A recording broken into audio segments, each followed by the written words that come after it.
नमस्कार, मैं निधि Agarwal, astro vastu consultant. जैसे कि हम पहले चर्चा कर चुके हैं अपनी गुरुदेव के स्थान परिवर्तन की। मैंने आपको पहले भी बताया था 20 नवंबर को 2020 को गुरुदेव ने अपना स्थान परिवर्तन किया है।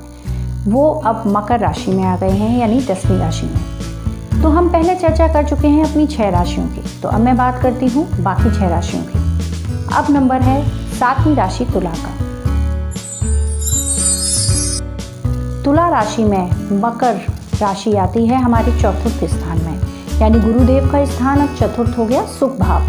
सुख भाव यानी सुख में वृद्धि करना, वाहन में वृद्धि करना। वहाँ पर शनिदेव पहले से ही विराजमान है। दोनों के संयोग से कुछ समस्याएं भी आएंगी। थोड़ा सा वाहन आपको ध्यान से चलाना पड़ेगा। गुरुदेव चतुर्थ में बैठकर अष्टम, दशम और द्वादश यानी हमारे 8th, 10th और 12th हाउस को देखते हैं। 8th में बैठने से थोड़ा सा कष्ट आपका बढ़ सकता है। 10th में आपका व्यवसाय बढ़ेगा, आपके व्यापार में वृद्धि होगी, एक्सपेंशन हो सकता है। 12th हाउस में आपके खर्चे भी बढ़ेंगे, खर्चे धर्म के ऊपर बढ़ेंगे। आप जो खर्च करेंगे शिक्षा पर भी खर्च कर सकते हैं, बच्चों की शिक्षा पर भी खर्च कर सकते हैं। इसी तरह जहाँ जहाँ गुरुदेव देखते हैं वहाँ भी अपनी दृष्टि देते हैं और वहाँ सुखद फल भी देते हैं। तो ये तो बात हुई हमारी तुला राशि की। अब हम बात करेंगे अपनी अगली राशि वृश्चिक राशि की। इसमें हमारे गुरुदेव आकर बैठ जाएंगे तीसरे भाव में, 3rd हाउस के अंदर। 3rd हाउस यानी आपके पराक्रम की वृद्धि, आपकी टेक्नोलॉजी की वृद्धि। आपको नए नए टेक्नोलॉजिकली और वर्चुअली काम करने को मिलेंगे। आप ऑनलाइन काम कर सकते हैं। गुरुदेव यहाँ बैठकर आपके पराक्रम की भी वृद्धि करेंगे और छोटे बहन भाइयों से संबंध भी मधुर करेंगे। साथ साथ वो देखेंगे आपकी 7वीं, 9वीं और 11वीं घर को, यानी 7th हाउस में बैठकर रिलेशनशिप बॉन्डिंग बढ़ाएंगे। आपके घर में प्यार का माहौल क्रिएट करेंगे। आपकी पति पत्नी के बीच जो तनाव है उसको कम करेंगे। 9वें भाव में बैठकर वो आपको धार्मिक यात्राएं कराएंगे। आपकी छोटी छोटी कार्यों में सहायता करेंगे, भाग्य की उन्नति करेंगे। 11वें भाव को देखकर वो उसमें आय में वृद्धि करेंगे, यानी आपके आय के नए संसाधन और साधन दोनों ही खोलेंगे। साथ साथ आपका सोशल नेटवर्किंग यानी आपका घूमने फिरने का एरिया, आपके समाज में आपकी उन्नति और आपकी प्रतिष्ठा को प्रतिष्ठित करेंगे। इस तरह हमारे गुरुदेव जब वृश्चिक राशि में आते हैं तो क्या क्या असर देते हैं वो मैंने आपको बताया। अगली राशि है धनु। धनु राशि में हमारे गुरुदेव जब मकर में आएंगे तो इसका मतलब वो द्वितीय भाव में आ गए, यानी आपके कुटुंब की वृद्धि करेंगे। आपके कुटुंब के साथ साथ आपके पारिवारिक तालमेल को बढ़ाएंगे, धन संपदा को बढ़ाएंगे। यहाँ पर शनिदेव के पहले होने से थोड़ा सा मनमुटाव होने की संभावना बनती है, पर गुरुदेव यहाँ सब सक्षम कर देंगे, सब सही कर देंगे। साथ साथ उसके वो देखते हैं 6ठे, 8वें और 10वें घर को। 6ठे घर में बैठ के आपके कोर्ट कचहरी के जो केसेस चल रहे हैं उनमें कटौती करेंगे। थोड़ी बहुत आपको षड्यंत्र का सामना करना पड़ सकता है, पर उसको आप हैंडल कर लेंगे। 8वें घर में बैठकर आपके जो कार्य का शारीरिक कष्ट चल रहे हैं उसमें थोड़ी सी कटौती आएगी। 10वें घर में आपका व्यवसाय को बढ़ाएंगे, आपके व्यापारिक उन्नति को बताएंगे। आपका बिजनेस एक्सपेंशन हो सकता है। साथ साथ आप कर्म क्षेत्र के लिए बड़े जुझारू हो सकते हैं, कर्म को बहुत अच्छे से करेंगे। तो ये बात हुई हमारे धनु राशि में जब गुरुदेव मकर में आकर बैठेंगे। धनु राशि वालों के लिए यही फल बनेगा।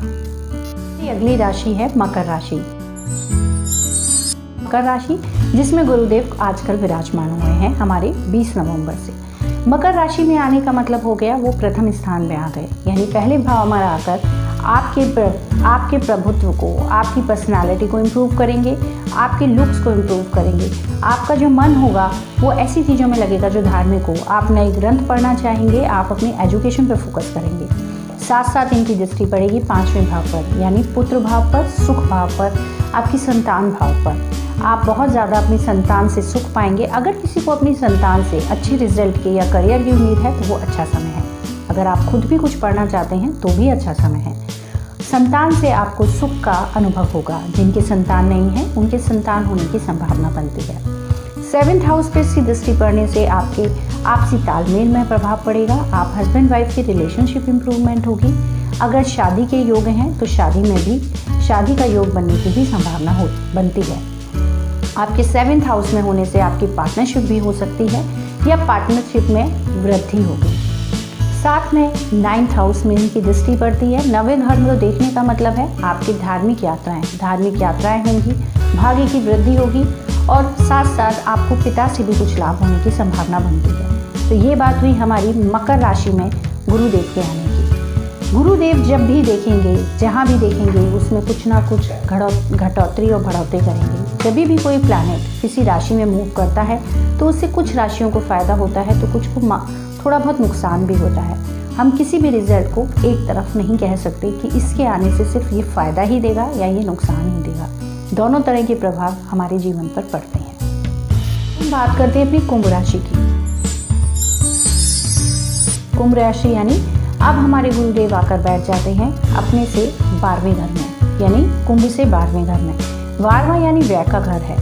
इस घर में बैठने से आपके व्यय बढ़ सकते हैं, आपका अनायास खर्च हो सकता है जो आपने ना सोचा हो। खर्च भी ऐसा कि आपने कुछ धार्मिक कार्यों पर खर्च कर दिया, या इसके साथ साथ इनकी दृष्टि पर भी हम ध्यान देंगे। यहाँ पर शनिदेव ऑलरेडी बैठे हुए हैं 10वें भाव में, तो शारीरिक कष्ट से आपको हॉस्पिटलाइजेशन भी मिल सकता है, हॉस्पिटल पे भी खर्च हो सकता है। साथ साथ इनकी दृष्टि 6ठे और आपके 8वें घर पर भी पड़ रही है। 6ठे 8वें पर होने पर ये संभावना बनती है कि थोड़ा सा शारीरिक कष्ट होगा, आपको थोड़ी सी समस्याएं आ सकती हैं। 4थे घर में देखने के साथ साथ थोड़ा सा घर से दूर भी आप रह सकते हैं। 12th हाउस में बैठना विदेश को भी दिखाता है, तो विदेश जाने की भी संभावना बनती है या विदेश से कुछ काम बनने की भी संभावना बनती है। गुरु जब कुंभ में आएंगे, कुंभ राशि वालों के लिए तालमेल वाला ही रिजल्ट देंगे, प्लस माइनस दोनों चलेगा। ना तो बहुत ज़्यादा अच्छा है ना बहुत ज़्यादा बुरा है, दोनों के सामंजस्य से ही काम चलेगा। तो ये रही बात कुंभ की। ये अपनी आखिरी राशि यानी मीन राशि, इसमें गुरुदेव आकर बैठ जाते हैं हमारे 11वें घर में। 11वें यानी आय का, लाभ का घर। आपको लाभ मिलेगा, आपकी आय बढ़ेगी, आपका एक्सपेंशन बढ़ेगा, सोशल नेटवर्किंग बढ़ेगी, आपको कोई समाज में मान प्रतिष्ठा या कोई ऊंचा पद भी मिल सकता है। ये एक अच्छी स्थिति कही जा सकती है।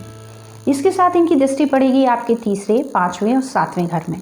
3रे घर में बैठकर आप वर्चुअली या ऑनलाइन कुछ भी करेंगे उसमें फ़ायदा मिलेगा और समाज से आपका नाम फिजिकली ना होकर वर्चुअली बढ़ेगा, यानी आप ऑनलाइन अपना प्रमोशन कर सकते हैं, ऑनलाइन चीज़ों से फ़ायदा उठा सकते हैं।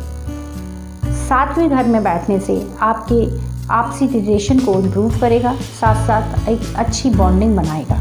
5वें भाव में देखने की वजह से आपके संतान से आपको फ़ायदा पड़ेगा, संतान से सुख और संतान की उन्नति को दर्शाता है। तो ये हमने बात कही 12 राशियों में गुरु के परिवर्तन की। गुरु जैसे जैसे परिवर्तन करेंगे हर राशि में अलग अलग फल होगा, कुछ प्लस तो कुछ माइनस। सभी तरह का सुख और दुख दोनों ही मिलते हैं, पर जो भी हमें कष्ट मिलना है तो उसको हम रेमेडियल पार्ट से सही कर लेते हैं, यानी कुछ गुरु के उपाय करके दान पुण्य पूजा पाठ जप, इनसे भी हम गुरुदेव को खुश कर सकते हैं और जो कष्ट हमें मिलना है उसमें कटौती कर सकते हैं। तो ये बात मैंने कही गुरु के राशि परिवर्तन की। इसके साथ अगली फिर चर्चा के साथ आपके सामने आऊँगी। नमस्कार।